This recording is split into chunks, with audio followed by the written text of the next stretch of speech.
SPM தேர்வு முடிவு 24 April வெளியாக போகுது அப்படின்னு அதிகாரப்பூர்வ அறிவிப்பு வந்துருச்சு பிள்ளைங்களா. பார்த்துருப்பீங்கன்னு நினைக்கிறேன். இல்லாட்டி இதன் வழி தெரிஞ்சுக்கங்க. காலை 10 மணி தொடங்கி நீங்க உங்க ரிசல்ட் என்னன்னு நீங்க செக் பண்ணிக்கலாம். சரி, ரிசல்ட் என்னவா இருந்தாலும் வந்து அதை ரிவைண்ட் பண்ணிலாம் மாற்ற முடியாது. ஏற்கனவே சொல்லியிருந்தேன், எதுவா இருந்தாலும் எதிர்கொள்வோம். நான் உங்க கூட இருக்கேன். என்ன படிக்கணும்னு நீங்க ஆசைப்படுறீங்களோ அதுக்கு ஏத்த வழிகாட்டுதலை கண்டிப்பாக கொடுத்து உங்களுக்கு பிடிச்ச அந்த மேல்கல்வி படிக்கக்கூடிய அந்த பாதையை வந்து வகுத்து கொடுக்குற என்னோட வழிகாட்டுதல் நிச்சயமாக சத்தியமாக இருக்கும். ஸோ பார்த்துக்கிட்டு இருக்கிற நல்ல உள்ளங்கள் நீங்க முதல்ல இதை ஃபேவரட் சேவ் பண்ணி பின்தொடருங்க. பரவலாக பகிர்ந்துக்குங்க. நம்மள இந்திய மாணவர்கள் பெற்றோர் கிட்ட இந்த வழிகாட்டுதல், இந்த தகவல்கள் வந்து இதுக்கப்புறம் எதுவுமே மிஸ் பண்ணாம போகணும். ஏன்னா பிள்ளைங்களா, நீங்க அந்த ஒரு விஷயத்த வந்து படிக்கணும் அப்படின்னா நான் கேட்கறது ஒரே ஒரு விஷயம் தான். நான் கொடுக்குற வழிகாட்டுதல மிஸ் பண்ணாம நாளைக்குன்னு தள்ளி போடாம அதை கரெக்டா ஃபாலோ பண்ணி கொண்டு போகணும். சுனமெண்டோ குரூப்ல இருக்கிற பெற்றோர்கள் மாணவர்கள் வந்து இப்ப இருந்து இல்ல, எஸ்பிஎம் முடிஞ்சதுல இருந்து கரெக்டான இந்த வழிகாட்டுதல இருக்காங்க. கரெக்டா ரிசல்ட் வரதுக்கு முன்னுக்கு என்ன பண்ணணும், வந்ததுக்கு அப்புறம் என்ன பண்ணணும் கரெக்டா ஃபாலோ பண்ணிட்டு இருக்காங்களா. அதே ஒரு விஷயம் எஸ் உங்களுக்கு அந்த நம்பிக்கை கொடுக்கும். பிகாஸ் நான் எப்பயுமே சொல்ற ஒரு விஷயம், முதல்ல என்ன படிக்கணும் அப்படின்னு முடிவு எடுக்கணும்.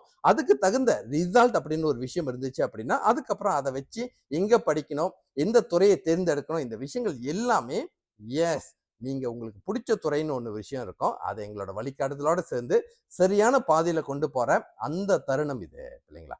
ஸோ மறுபடியும் சொல்றேன், ரிசல்ட் எதுவாக இருந்தாலும் கவலை இல்லை. ஏன்னா 2 கேட்டகரி இருப்பீங்க. ஒன்று எதிர்பார்த்தது நல்லா கிடைச்சது, 2வது எதிர்பார்த்த அளவுக்கு கிடைக்காது, 3வது ஏதோ கிடைச்சிருக்கு என்ன பண்றதுன்னு தெரியல. இல்லைங்களா, எதுவாக இருந்தாலும் நான் மறுபடியும் சொல்றேன், நான் உங்க கூட இருக்கேன்.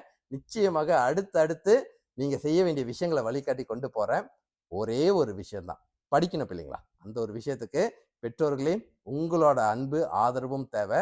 அண்ட் சமுதாயம் மற்றவங்க எல்லாமே பார்த்துக்கிட்டு இருக்கீங்க பார்த்தீங்களா, நம்ம எல்லாமே சேர்ந்து செய்ய வேண்டிய ஒரு விஷயம்தான். பிள்ளைங்க நல்லா படிச்சாங்க, நல்ல ஒரு இடத்துல இருந்தாங்க அப்படின்னா சமுதாயம் நிச்சயமாக சத்தியமாக உருமாறும். ஓகே, ஸோ பிள்ளைங்களா, no tension, no worries. Result கிடைச்சதுக்கு அப்புறம் ஒரு நாள் வருத்தமோ கவலையோ சந்தோஷமோ துக்கமோ எது வேணாலும் பட்டு போடலாம். பட் அதுக்கப்புறம் டக்குன்னு மீண்டும் இருந்து சரியான ஒரு ஒரு ஒரு ஒரு பாதையில எஸ் அடுத்து படிக்க போறேன், என்ன படிக்கணும், எங்க பெஸ்ட் அப்படின்ற ஒரு விஷயத்த கரெக்டா பாதை போட்டு வழிகாட்டி கொண்டு போறேன்.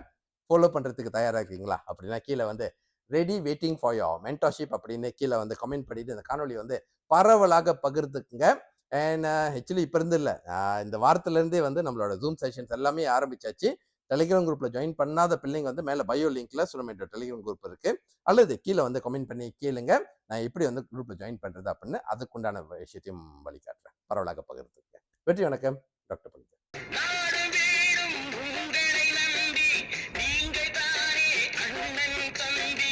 எதையுமே தாங்கிடும் இதயம்